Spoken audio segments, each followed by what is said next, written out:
It was a sunny afternoon when a woman named Rachel decided to stop by an antique shop she had heard about. She was looking for a unique gift for her friend's upcoming birthday, and she thought that the antique shop might have just the thing she was looking for. As she entered the store, Rachel was immediately struck by the musty smell of old furniture and the dim lighting. The shop was cluttered with antiques of all shapes and sizes, from dusty old lamps to antique mirrors and furniture. Rachel spent some time browsing through the different sections of the store, admiring the various pieces on display. However, as she made her way towards the back of the store, she began to hear a strange noise.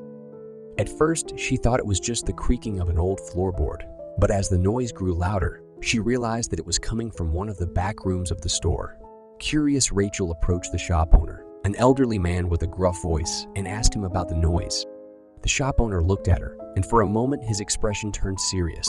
"That room back there is haunted," he said, pointing towards the back of the store. "We had a former employee who died in that room many years ago, and ever since then, strange things have been happening." Rachel was skeptical, but her curiosity got the best of her. She asked the shop owner if she could take a look at the room, and he reluctantly agreed. As she entered the room, Rachel felt a sudden chill run down her spine. The air felt thick and heavy, and she had a strange feeling that she was being watched. She turned on her flashlight and began to look around the room. That's when she saw it, a ghostly figure walking around the room, its translucent form barely visible in the dim light. Rachel gasped and stumbled back, dropping her flashlight in the process. She quickly picked up her flashlight and ran out of the store as fast as she could. She didn't stop until she was safely outside, away from the haunted antique shop. From that day on, Rachel never returned to the antique shop, and she never forgot the eerie experience she had that day. She often wondered if the ghostly figure was still haunting the shop, or if it had moved on to haunt another place. Despite her fear and curiosity about the haunted antique shop, Rachel couldn't help but think about the ghostly figure she had seen. She wondered who the former employee was and what had happened to them that caused them to haunt the shop. Days turned into weeks, and weeks turned into months.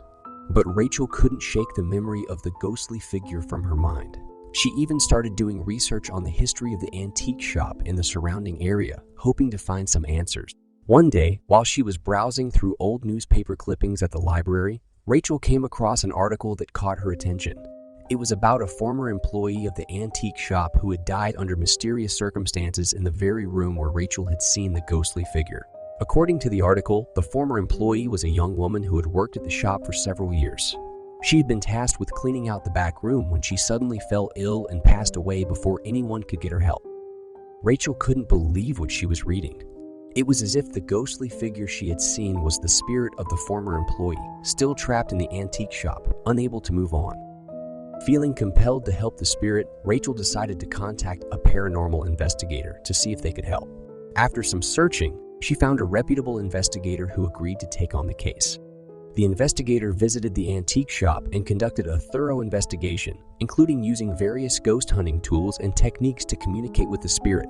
After several hours, the investigator was able to make contact with the ghostly figure and help it move on to the afterlife. Rachel was relieved that the spirit had finally found peace, but she couldn't shake the memory of the haunted antique shop from her mind. From that day on, she became fascinated with the paranormal and continued to explore and investigate haunted places, hoping to help other spirits find peace.